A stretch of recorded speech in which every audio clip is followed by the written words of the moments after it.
Can you tell us a little bit about what you do with the Detroit Regional Chamber? Sure. I'm Senior Director for the Detroit Regional Chamber for Workforce and Education Preparedness. And so our focus is on ensuring that the region has a supply of skilled and able workforce ready to move into jobs for the next economy, so that we're a competitive region economically. And what kind of work do you do directly related to supporting better graduation rates in the region?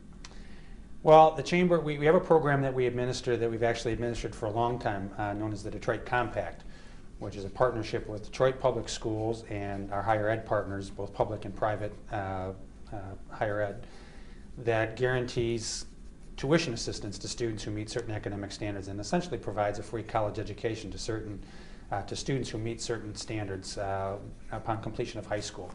And so we have about 400 to 500 students attending college at any given time through that program, and that's something that's been around for about 20 years.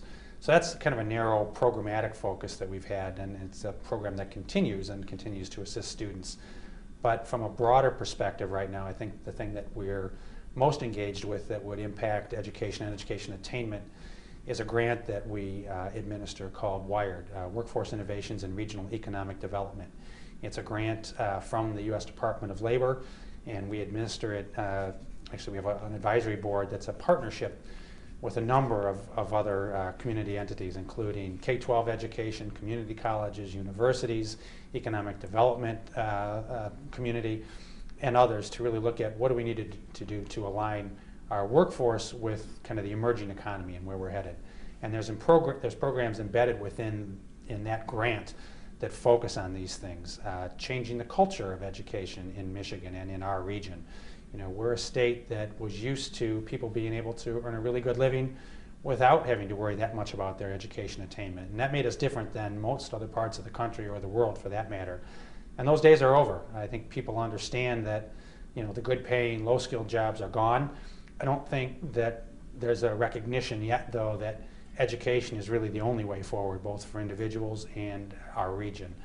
So we're funding programs to help people kind of gain that understanding and direct people more toward post-secondary education, whether that's going into a 4-year college, a 2-year degree, skill certificate, you know, or onto a PhD. We're funding programs to do that with our other partners in the community to help people understand that.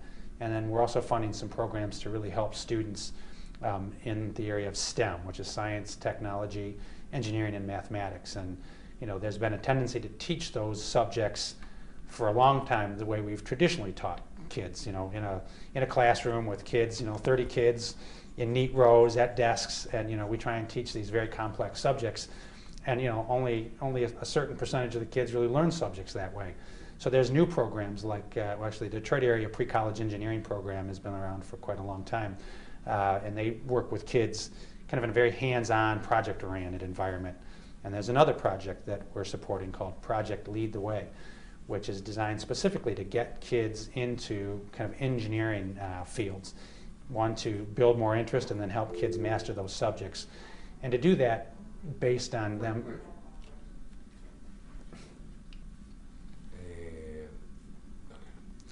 We're also supporting a project called Project Lead the Way, which is an engineering curriculum designed to get kids interested in and then help them master the content to prepare them for careers in engineering, research and development, and other STEM fields.